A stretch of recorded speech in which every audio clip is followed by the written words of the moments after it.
Ready or not to, here I come, 2026. Darkness moves even when nothing is there, and tonight, it feels like something is looking back at you. The screen fades in from pitch black to the faint glow of moonlight slipping through broken windows. Dust floats in the air like tiny ghosts, moving with every slow breath of wind. A soft whisper rises.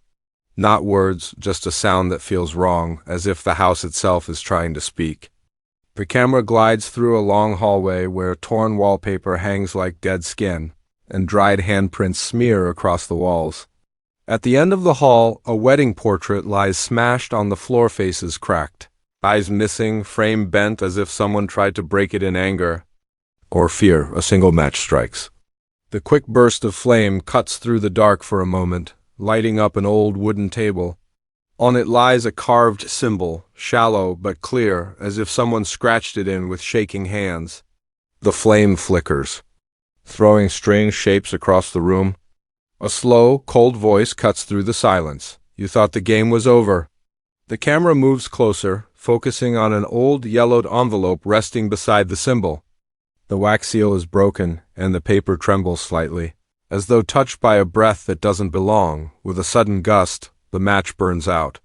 Darkness swallows the room again. Then another light snaps on, this time revealing the envelope, fully opened. Inside is a card, clean and untouched by time. Words appear in bright red ink, written with a strange neatness that feels almost too calm for a place like this. The camera moves in close. The card reads, "Play again." A faint echo of laughter drifts through the hall, childlike, distant, and wrong. The lights flicker once, twice, and then the card slams shut on its own as if grabbed by invisible fingers. A door creaks open somewhere deep in the mansion. The whisper returns, clearer now, almost teasing. Something is awake, something is waiting, and the game has begun again. A sharp breath cuts through the darkness as the scene shifts to a moonlit forest. Branches sway like long, twisted fingers reaching for anything that tries to pass. Through the thick shadows, a figure runs, fast, desperate, silent. Only the outline of her shape is visible, her hair flying behind her like a torn flag. The cold night air follows her every step, as if chasing her. This is Samara's silhouette, trembling with the memory of a game she once survived. A game she swore would never return, but behind her, somewhere deeper in the trees, another shape moves, slow, steady, watching. The camera never shows its face, only the faint outline of someone wearing an old hunting mask, cracked down the middle. A soft clink echoes as the figure adjusts a weapon in its hand, something long and sharp. The forest holds its breath. Cut to another scene, a dimly lit room inside the old mansion. A door opens just a crack, revealing Elijah's shadow standing perfectly still. His chest rises and falls, but his hands shake as he studies something on the wall, fresh scratch marks carved in a frantic pattern. His fingers brush over them, and he whispers to himself, "Someone's been here." Someone who knows the rules. His voice is quiet, almost broken. As if he already understands the danger ahead, the camera slides past him and stops at a massive door at the end of the hall. It slams shut on its own, the echo rolling through the house like thunder. The lights flicker wildly. From behind the closed door, faint footsteps begin slow, playful like a child skipping. A soft giggle rises, floating down the hall. Elijah flinches, backing up as the sound grows louder. Cut back to Samara. She pauses at the edge of the forest, breath sharp, eyes wide as she stares toward the mansion glowing faintly in the distance. She whispers, "It's calling us back." Her words are carried by the wind like she already knows the truth. The Domas game didn't die, it simply waited for the right moment to begin again. Behind her, masked hunters step into view. Weapons raised, heads tilted like curious predators. A timer begins to tick somewhere unseen, steady and cold. And with each tick, the air seems to tighten, as though the world itself is preparing for another round. The game isn't just back, it's evolving, and this time, survival won't be enough. The screen snaps open with a jolt, no warning. No build-up, just the raw sound of someone gasping as a hidden door slams behind them. A narrow tunnel stretches. forward, lit only by the faint glow of dying candles. Their flames twitch like they're afraid of something crawling nearby. Elijah's silhouette moves through the tight space, his hands sliding along the cold stone wall. He pauses when he feels something wet. As he lifts his fingers, the candlelight catches the truth-dark red smudges leading deeper underground. The tunnel isn't empty. Someone dragged something through here. A sudden metallic clang cuts through the silence. Elijah spins, heart hammering. For a second, the camera reveals a mask peeking from behind the corner, only one eye visible, staring at him with a stillness that feels almost inhuman. Before he can react, the figure disappears, melting back into the dark as if the walls swallowed it whole. Elijah takes a shaky breath. "They've changed the traps?" he whispers, voice barely steady. Cut to Samara. She stands in a dusty attic, her hands trembling as she pulls a wedding dress from an old box.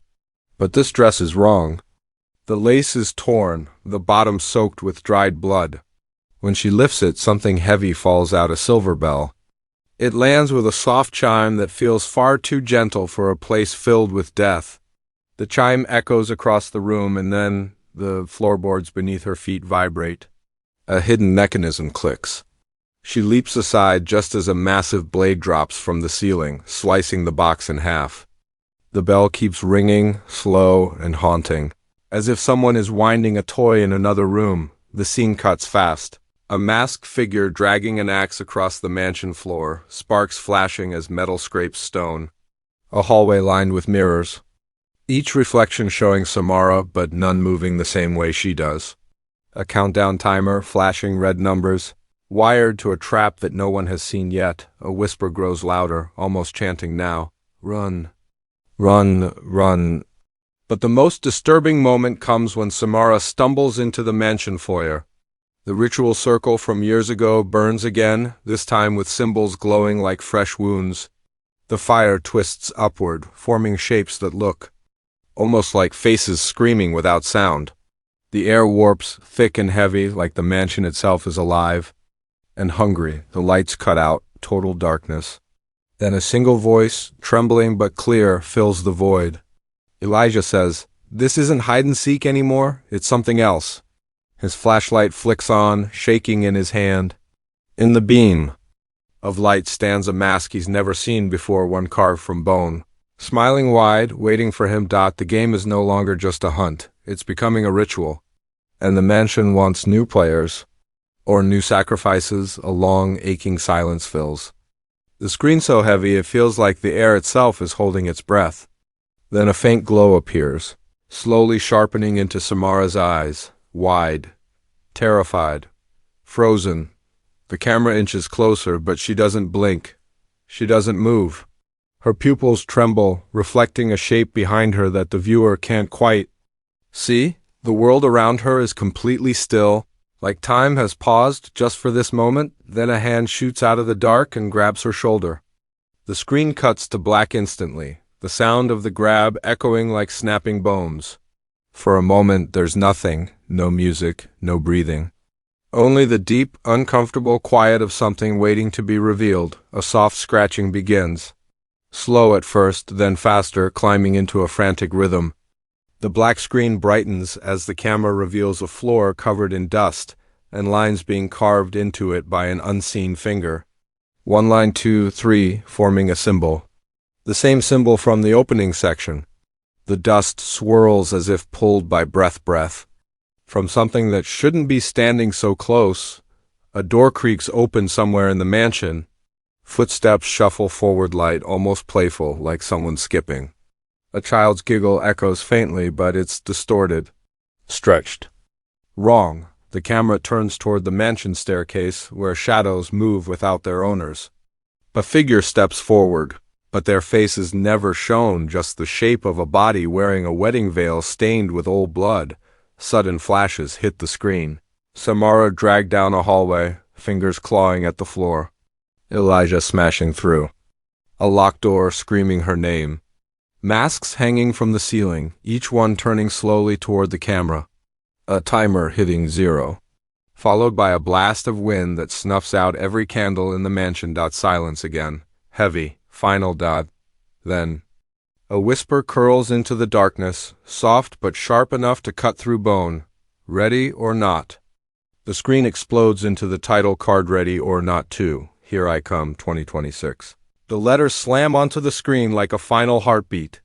The sound echoes long and cold. Just when the silence settles, one last stinger hits, Elijah's voice trembling, barely holding itself together. The game wants us alive. A slow inhale, so it can finish what it started. The screen fades out, the whisper returns closer than ever. Here I come.